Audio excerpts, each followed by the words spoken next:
성경적 상담을 배우기 위해 오신 여러분을 환영합니다. 오늘은 ACBC의 트라우마 관련 시리즈 영상의 내용들을 살펴보도록 하겠습니다. 트라우마라는 말이요, 이제는 정말 일상 용어가 됐죠. 학교에서도 직장에서도 심지어 교회 안에서도 너무나 흔하게 들을 수 있잖아요. 네, 맞아요. 그만큼 많은 분들이 이 문제로 고통받고 있고 또 주변 사람들을 어떻게든 돕고 싶어 한다는 뜻이겠죠? 그렇죠. 그래서 오늘 저희의 미션은 바로 이겁니다. 이렇게 트라우마에 대한 이야기가 넘쳐나는 시대에 성경은 과연 현대심리학과 다른 혹은 더 깊은 무언가를 이야기하고 있을까? 여러분이 보내주신 이 ACBC 자료들을 통해서 그 답을 한번 찾아가 보려고 합니다. 이 기관이 성경적 상담 분야에서는 아주 잘 알려진 곳이죠. 네, 맞습니다. 특히 과학적이라는 말이 붙은 이론들 앞에서는 왠지 모르게 좀 위축되기 쉽잖아요. 전문가들의 용어나 뇌영상 같은 자료들이 나오면 반박하기 어렵다고 느끼고요. 하지만 이 자료들을 깊이 들여다보면 성경이 결코 고난이라는 현실을 외면하거나 축소하지 않는다는 걸 알 수 있습니다. 오히려 그 문제의 정중앙으로 들어가서 우리가 생각하는 것보다 훨씬 근본적인 해답과 소망을 제시하고 있죠. 자, 그럼 그 근본적인 차이가 시작되는 지점부터 한번 짚어보죠. 사실 많은 사람들이 고난이 없는 평온한 상태가 정상이라고 생각하잖아요. 그런데 성경은 오히려 예수님 말씀처럼 세상에서는 너희가 환난을 당하나 라고 하면서 고난이 우리 삶의 일부라고 말하는 것 같아요. 이 출발점부터가 세상의 관점과는 완전히 다른 거죠. 바로 그 지점이 가장 중요합니다. 세상의 설명은 하나님 없이 이 문제를 이해하려고 하지만 성경은 모든 것을 하나님으로부터 시작하니까요. 예를 들어 베드로전서를 보면 당시 성도들은 말 그대로 불에 타 죽는 끔찍한 박해를 받고 있었습니다. 그런데 베드로는 그들에게 너희를 연단하려고 오는 불시험을 이상한 일을 당하는 것 같이 이상히 여기지 말라고 말합니다. 이건 그냥 은유적인 표현이 아니었어요. 실제 상황이었죠. 잠시만요. 그 말씀이 어떤 사람에게는 굉장히 차갑게 들릴 수도 있을 것 같아요. 네가 겪는 끔찍한 고통은 이상한 일이 아니야 라는 말이 자칫하면 그건 당연한 거니까 참아 라는 식으로 오해될 수도 있잖아요. 이 자료에서는 고난의 목적을 어떻게 설명하고 있나요? 왜 하나님은 고난을 허락하시는 걸까요? 아주 중요한 질문입니다. 성경은 결코 고난을 그 자체로 좋은 것이라고 말하지 않습니다. 다만 그 고난을 통해 하나님께서 이루시는 선한 목적이 있다고 말하죠. 베드로전서 1장 7절은 그 목적을 이렇게 설명합니다. 너희 믿음의 확실함은 불로 연단하여도 없어질 금보다 더 귀하여 칭찬과 영광과 존귀를 얻게 할 것이니라. 즉, 고난은 우리의 믿음이 진짜라는 것을 증명하는 시금석과 같다는 겁니다. 이 과정을 통해 정제된 믿음이야말로 하나님이 우리에게 주실 수 있는 가장 귀한 선물 중 하나라는 관점이죠. 관점의 전환이네요. 고난이라는 사건 자체에 매몰되는 게 아니라 그 너머에 있는 하나님의 목적, 즉 우리를 더 순수하고 온전하게 만드시려는 계획을 보게 하는 거군요. 맞습니다. 그리고 그 관점은 영원이라는 시간 틀 안에서 더욱 분명해집니다. 베드로는 이 고난을 잠시 겪는 것이라고 말하고 사도 바울은 고린도후서 4장에서 우리가 잠시 받는 환난에 경한 것이 지극히 크고 영원한 영광에 중한 것을 우리에게 이루게 한다고 표현했죠. 지금의 고통이 아무리 무거워도 영원한 영광에 비하면 가볍게 느껴질 것이라는 약속입니다. 결국 고난의 상황이 아니라 변치 않는 하나님께 초점을 맞추라는 거네요. 시편 46편 말씀처럼 땅이 변하고 산이 흔들리는 극심한 재난 속에서도 하나님은 우리의 피난처시요 힘이시니 환난 중에 만날 큰 도움이시라는 사실은 변하지 않는다는 게 핵심이군요. 그렇습니다. 하나님께서 자신을 피난처로 계시하시는 이유는 우리가 살면서 피난처가 필요한 순간들을 반드시 마주할 것이기 때문입니다. 고난의 현실을 부정하는 게 아니라 그 현실을 덮고도 남을 하나님의 실제를 붙들게 하는 거죠. 방금 말씀하신 그 지점, 즉 하나님의 변치 않는 진리가 우리 경험의 해석틀이 된다는 게 이제부터 다룰 세상의 트라우마 이론과 성경이 어떻게 충돌하는지를 보여주는 핵심인 것 같네요. 그 지점을 좀 더 파고 들어가 보죠. 요즘 트라우마는 뇌에 상처를 남긴다거나 몸이 기억한다는 말이 거의 상식처럼 쓰이잖아요. 그런데 이 자료는 바로 그 주장에 아주 큰 물음표를 던지고 있죠. 네, 바로 그 부분입니다. 많은 선의를 가진 상담가들이 이런 과학적으로 보이는 이론들을 성경적 상담에 접목하려고 시도합니다. 하지만 그 과학적 근거라는 것을 자세히 들여다볼 필요가 있습니다. 자료에 따르면 지금까지 수행된 가장 큰 규모의 외상후 스트레스 장애, PTSD 뇌 영상 연구조차도 트라우마 경험과 뇌 구조 변화 사이에 인과관계를 증명하지 못했습니다. 잠깐만요. 그건 지금 굉장히 중요한 말씀 같은데요. 그럼 우리가 거의 상식처럼 알고 있던 트라우마가 뇌를 영구적으로 바꾼다. 이 말이 과학적으로 입증된 인과관계가 아니라는 건가요? 대부분은 그게 과학적 사실이라고 믿고 있을 텐데요. 그렇죠. 연구 결과는 단지 둘 사이에 연관성이 있을 수 있다는 점을 보여줄 뿐입니다. 아, A와 B가 함께 발견된다고 해서 A가 B의 원인이라고 단정할 수는 없는 것과 같죠. 인과관계가 아니라 상관관계에 불과할 수 있다. 네, 오히려 여러 장기 추적 연구들은 트라우마를 겪기 이전부터 이미 존재했던 다른 조건들이 PTSD 발생에 더 큰 영향을 미쳤을 수 있다고 지적합니다. 와, 그렇군요.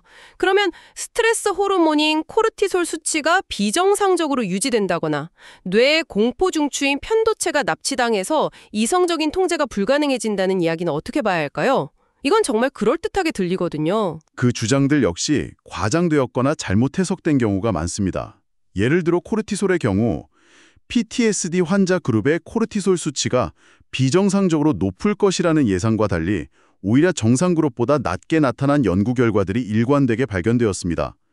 이론과 실제 데이터가 다른 거죠. 편도체 이야기는 더 흥미롭네요.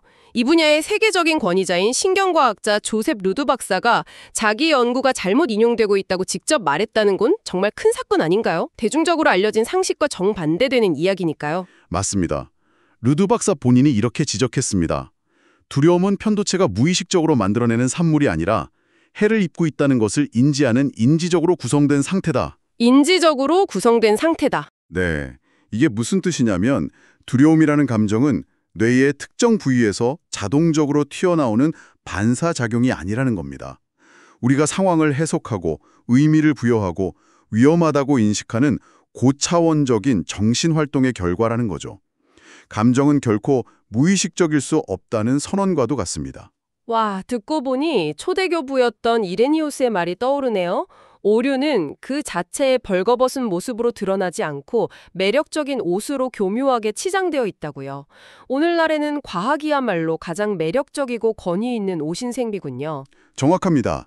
이런 이론들은 우리의 고통스러운 경험을 잘 설명해 주는 것처럼 보이지만 실제로는 성경적인 인간관 자체를 바꾸고 현실을 재구성해 버립니다.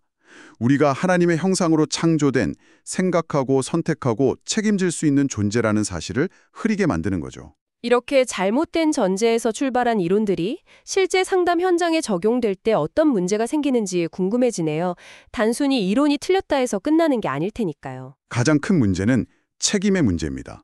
만약 나의 불안, 분노, 두려움 같은 반응들이 손상된 뇌나 통제 불가능한 신경계 때문이라면 저는 더 이상 제 반응에 책임을 질 필요가 없어집니다.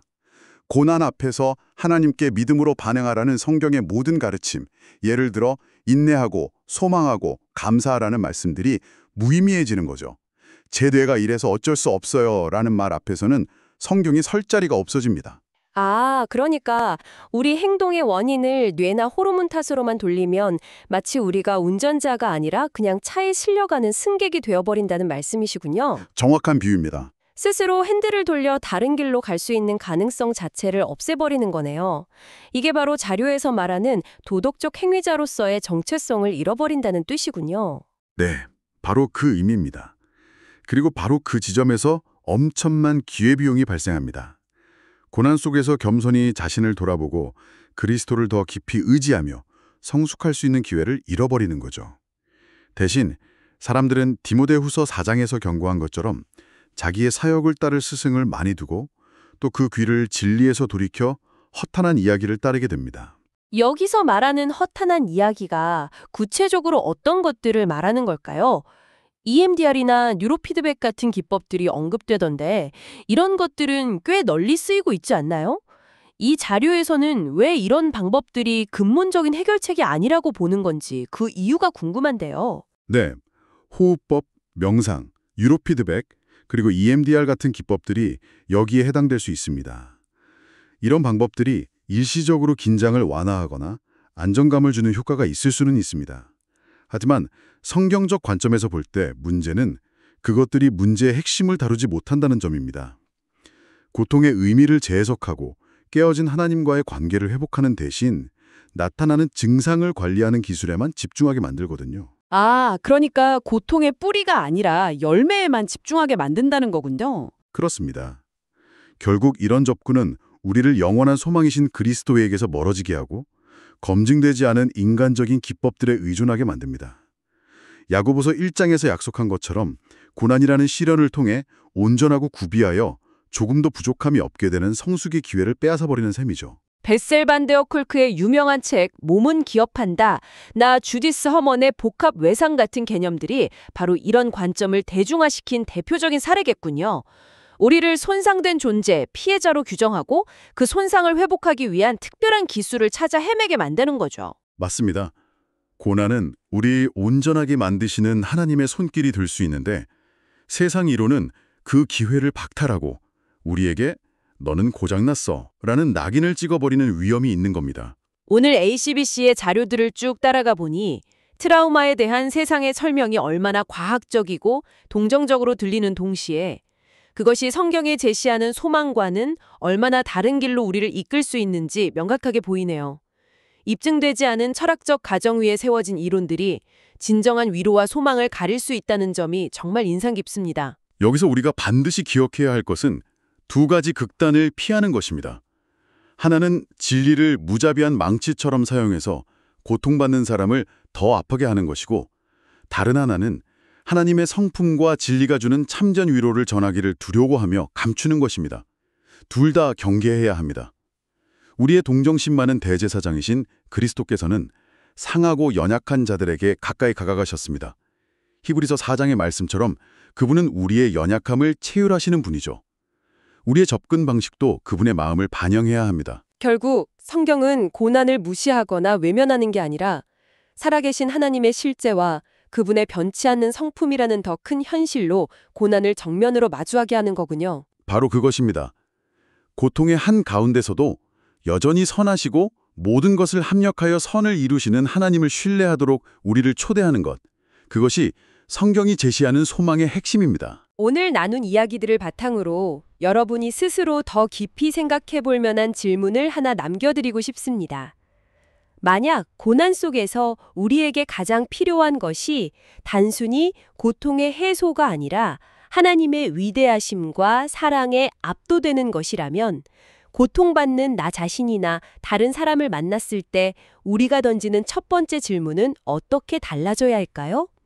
이 질문을 곱씹어 보시면서 고난을 바라보는 여러분의 관점이 새롭게 되기를 바랍니다.